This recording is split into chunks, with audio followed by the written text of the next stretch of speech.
Let's talk about Mormon superstitions. Mormons would say they're not superstitious because superstition is stupid stuff like, step on a crack, break your mother's back, break a mirror, it's bad luck, go under a ladder, it's bad luck, open an umbrella inside, it's bad luck, spiritually in danger, like put salt over your shoulder, even wearing a cross. These are all ridiculous superstitious things, right? I'll pull a Mormon move, and before my talk begins, I'll read a definition for you. An excessively credulous belief in and reverence for a supernatural being, widely held but unjustified belief in supernatural causation leading to certain consequences of an action or event. One of the most fundamental superstitions of Mormonism, I think, is the laying on of hands. We're not even going to talk about how only boys can get this. In order to receive a specific power from God, you have to receive that power through someone else, and if they don't put their hands on your head and say very specific words to you, you will not get that power. Laying on of hands all the time, right? If you're sick, olive oil that someone has proclaimed some words over. Someone with power has proclaimed some words over this oil. You get that person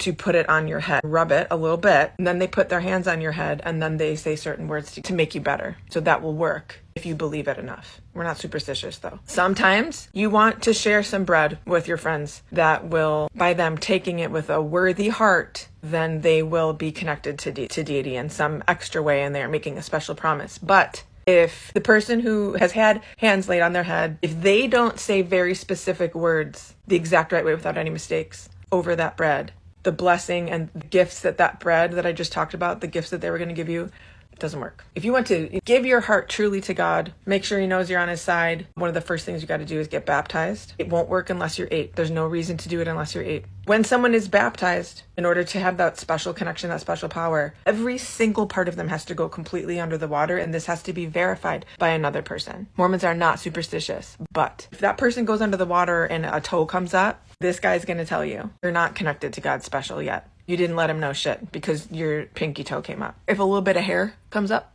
just sit on the top of the water, that guy's going to see it. Didn't work. Nothing happened. Everything goes down.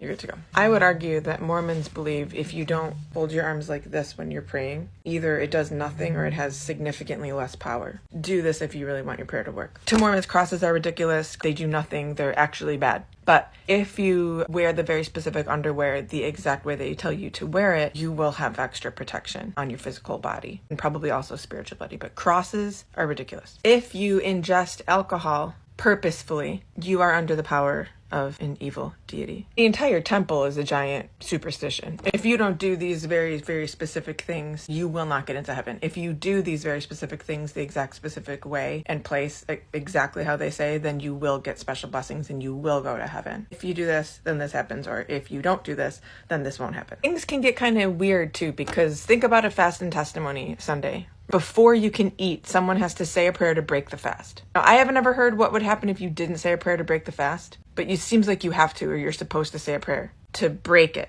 This non-existent idea that you're not eating, to break that officially and supernaturally and spiritually so that it's okay with God if you eat again. You get the idea. I feel like we could go on forever with this, so please share with me your favorite Mormon superstitions. They're not superstitious.